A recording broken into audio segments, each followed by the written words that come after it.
Paul George and Kawhi Leonard were brought together to win championships. That was the point of this Clippers team. They are a win-now team. Unfortunately, injuries have made it impossible for them to reach their full potential.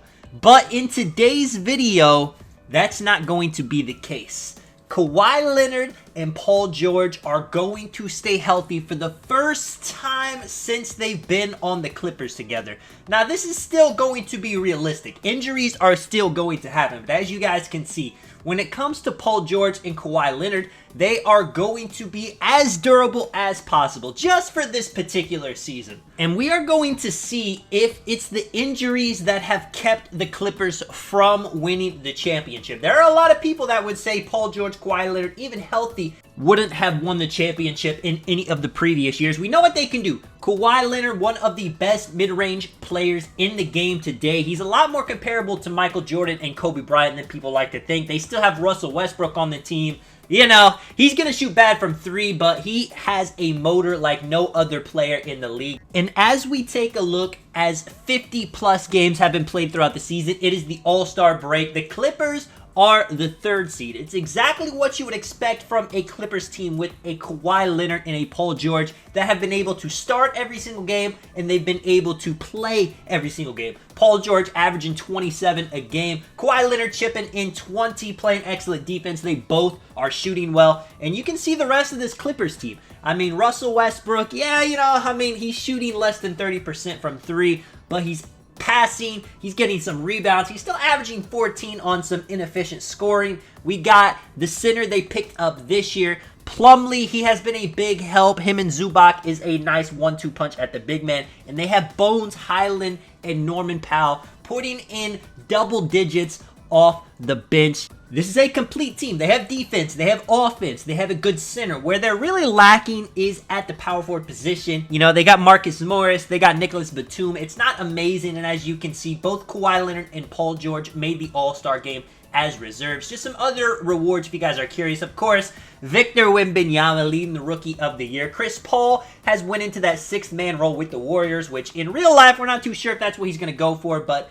it's working out well, and that's probably where he honestly should be, so Steph Curry can still be at the point guard position. And this is what we're hoping for in real life. Now, we don't need Kawhi Leonard and Paul George to play 82 games like in this situation. We don't need them to get the third seed like they're going to do in this simulation. But if they can just be decently healthy, if they can be a, top 5 seed in the West, this team in a playoff series could have the best two players on the court at any time. Now, you're going to go up against some great players. Paul George, Kawhi Leonard, they're going to have to be at their best. But Kawhi Leonard is one of the most winningest players of all time. Paul George, playoff P, he makes all defensive second team rewards he's not usually able to get because he's injured too often. And in the first round, they're playing the Oklahoma City Thunder, a team that Russell Westbrook, it might be personal. Paul George was there as well. You can see the final stats as the year ends. Honestly, the most surprising thing is how well Norman Powell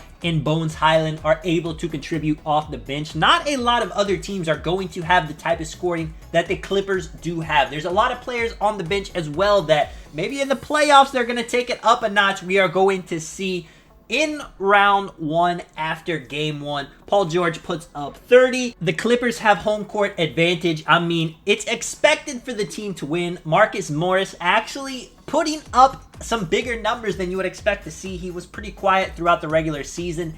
SGA is not going to go down quietly, though. You guys already know. There were talks of him being in the MVP race last year. This season, I mean, look, he puts up 54 points in a loss, and in game 3 he's not going to lose again. They're able to make it a 2-1 series, and you can see Kawhi Leonard, Russell Westbrook having an abysmal shooting game. That's not going to get it done. This is a young team they're going up against, but they got a lot of great players, and as you can see, SGA having another big scoring game, but this time Paul George taking it upon himself. You guys saw the tweet at the beginning. dropping 54 to will them to the win. But they've blown 3-1 leads before. And in Game 6, not even SGA is doing it. Josh Giddey is actually the leading scorer. Marcus Morris is having a series to remember. Some crazy offensive games by him in Game 6. Even though SGA puts up 40 points, the Clippers had 9 players that scored pretty efficiently, a pretty good rate, and they're able to beat the younger team in round 1, as was expected. Going forward, Paul George had a couple big scoring games, but not a ton from Russell Westbrook and Kawhi Leonard. They might need that, as in the second round, they're going up against the Memphis Grizzlies. Now, one interesting thing that happened for this round 2 series, you guys will see, is Ja Morant is injured. So they are missing their star point guard that got him this high of a seed. They still have some good players. Desmond Bane, Jaren Jackson Jr. They picked up Marcus Smart, of course. But without the offense coming from Ja Morant, once again, this series should be a free series for the Clippers. The only injuries that the Clippers are dealing with at this moment is Nicholas Batum has not been in the rotation, as you guys have seen. But if you guys saw the regular season stats, Nicholas Batum is not the difference maker, of course, that Ja Morant is. And the Clippers are able to win both games on the road behind Paul George. They go up 3-0, and you can see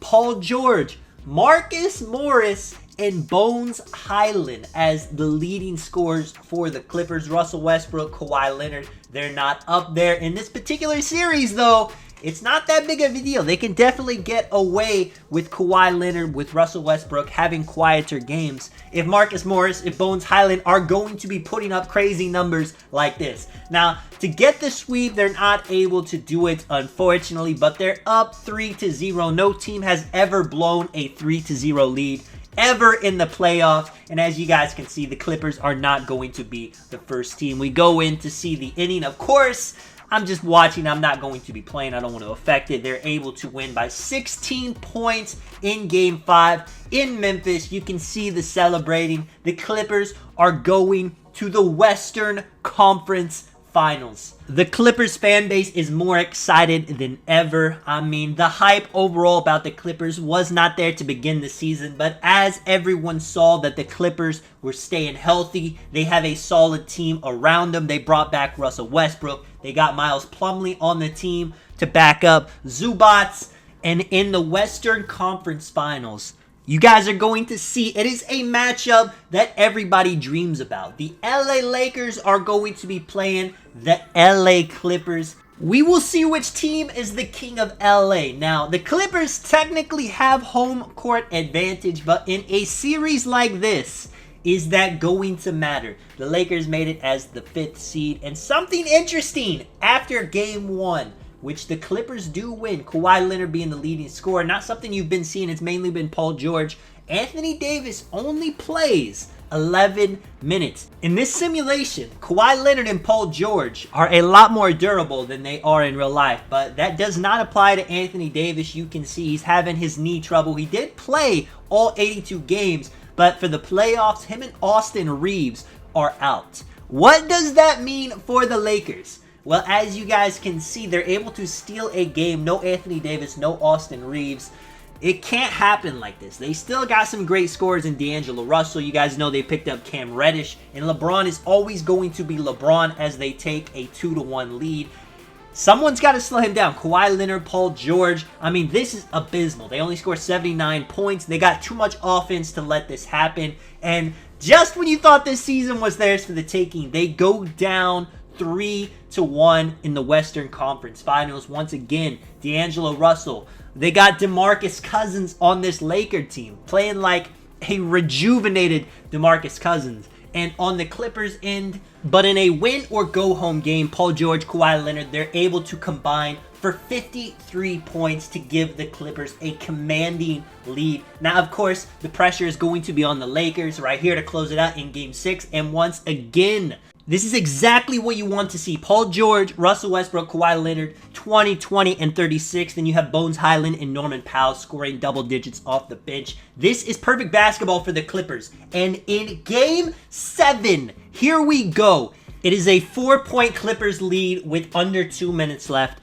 It is their game to choke. They have to win this. There's no Anthony Davis. There's no Austin Reeves. The Clippers have a healthy team. Now, unfortunately for Game 7, as you guys will see in the lineup they have out, there is no Paul George. He ends up fouling out with 6 fouls, so they have Bones Highland, the young guy, in to help with some offense. We're going to see how it works. LeBron James with the ball. He gets the big man matchup, takes the pull-up mid-range. It's too easy. Someone's going to have to switch. And more importantly, the Clippers are going to have to score. This is no time for the offense to stall out. Russell Westbrook with the ball, running a pick and roll. You can see an off ball is set for Bones Highland. They trust the young player, and he's able to hit a big 3 to put them up 5 points. Paul George may not be in the game, but they got Bones Highland ready to hit the big shot to give the Clippers the potential chance to win the first championship in their franchise's history. 104 to 109. The Lakers still have time on the clock. LeBron gets past Kawhi Leonard with ease. Now, unfortunately, we have to take a look. I was not too sure where Paul George was, if he got injured, and as you guys can see, that is the situation. They end up missing the open midi. Bones Highland with the ball, gives it to Kawhi Leonard. Dots Robert Covington playing with a small injury of his own. He has been very quiet this season. There were some situations where he was starting over Nicholas Batum. Has not done a lot, but as you can see, when he is needed, he's able to get that dunk right there. D'Angelo Russell taking a bad shot. DeMarcus Cousins, Boogie Cousins, playing like he is still in his prime, getting that board. A 5-point game under a minute now. Russell Westbrook with the ball. In situations like this, he's not always made the best decisions, and right here, once again, takes a tough shot, misses it. D'Angelo Russell running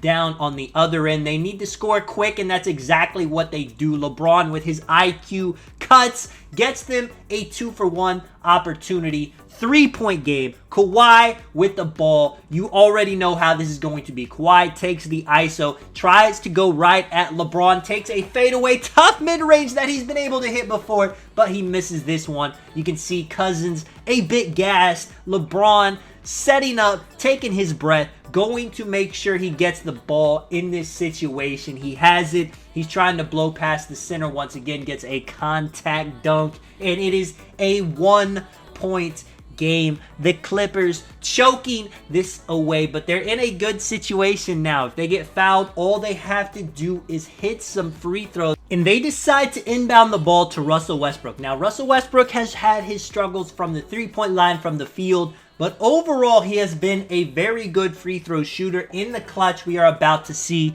maybe the biggest free throws of his career. He is able to hit the first shot to give them a 2-point lead, but no matter what, I mean, even if he hits this, they have a chance to tie. They end up taking out Bones Highland, as you guys can see, and they put in KAWHI, a rookie. Now, that is a very interesting decision. This is his first minute of the game. They may be thinking they want some size out there. Who knows what this could do for his career if he's able to get a big stop, if he's able to hit a big shot. Now, the Lakers have a very interesting situation right here. They could take a quick 2, or they could hit the game-tying 3. They got some good shooters on the court, but you know LeBron, it's going to go to his hands eventually. Kendrick Nunn with the ball. Fake pass. Taking some time. Getting past his defender. And it doesn't go to LeBron. He takes the layup. They take the quick 2. Once again, the Clippers are going to have to hit free throws. And it's going to be on the rookie's shoulders to hit them.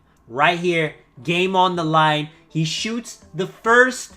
And he's able to knock it down. If he hits this free throw, the Lakers have no timeouts. They will have to run it down and score it in under 10 seconds. And unfortunately, he misses it. But Plumlee, the center they picked up in free agency, is able to get a big offensive rebound. Now, Plumlee has had his struggles from the free throw line. He misses the first.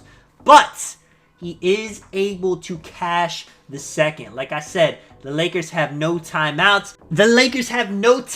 They give it to D'Angelo Russell with 5 seconds left. He gives it to Kendrick Nunn. He passes it to Marcus Cousins. A lot of passes. He gets a decent look, and he misses and the Los Angeles Clippers.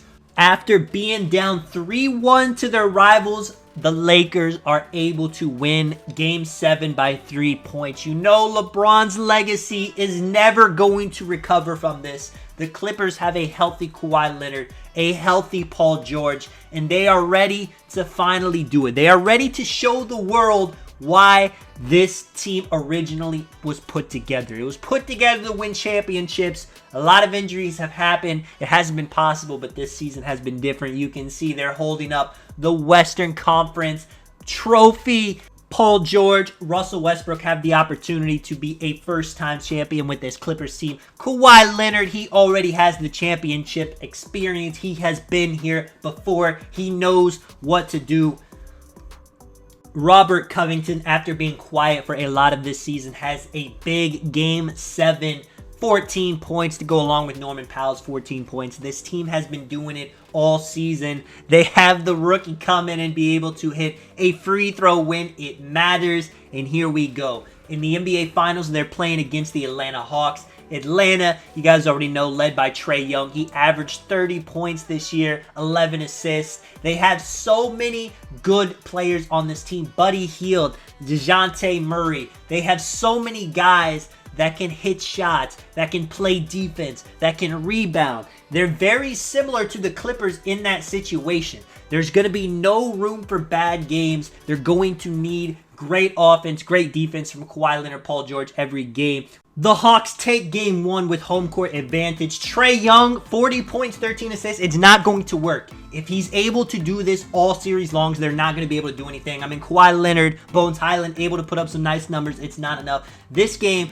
you know, they win by 1 point. They're still letting Trae Young score quite a bit, but Kawhi Leonard, Russell Westbrook, putting on 20 points apiece. They are able to steal the home court advantage. And in Game 3, the Clippers win once again, this time behind Paul George. Kawhi Leonard is absolutely in scoring mode now, putting up 20 points every single game. If they could take a 3-1 lead right here, it would be huge. The Hawks, though, as the #1 seed in the East, they're not going for it. They are able to steal Game 4. Once again, Trae Young doing what Trae Young does. And in a 2-2 series, the team that wins Game 5 wins the championship most of the time. Once again, man, Trae Young doing what Trae Young does. Paul George at 20, the rest of the team not showing up. It can't happen. In Game 6, the Clippers, having home court advantage in this game, are able to win by 13 points to push it to a Game 7 playoff. P putting up a near 50 points. They're going to need it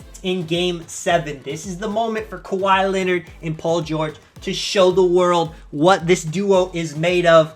And in a horrible fashion, they have a 41-18 quarter, and they get blown out in Game 7. The Hawks had the fans behind them. Trae Young averaging 30 points, a double-double with 11 assists. There's no words. The Clippers, after the season they had, forcing this to a Game 7, beating the Lakers in a Game 7. This was their moment. The Hawks, on the other hand, this was the scary part. They had so many good players, 26, 22, 19, 18. I mean, you go down the score sheet. They had so many players in double figures, and that was the difference. Let me know if you guys enjoyed the video. If you guys want to see more videos like this, more simulations like this, man, this is Tonic. I will catch you guys in the next one.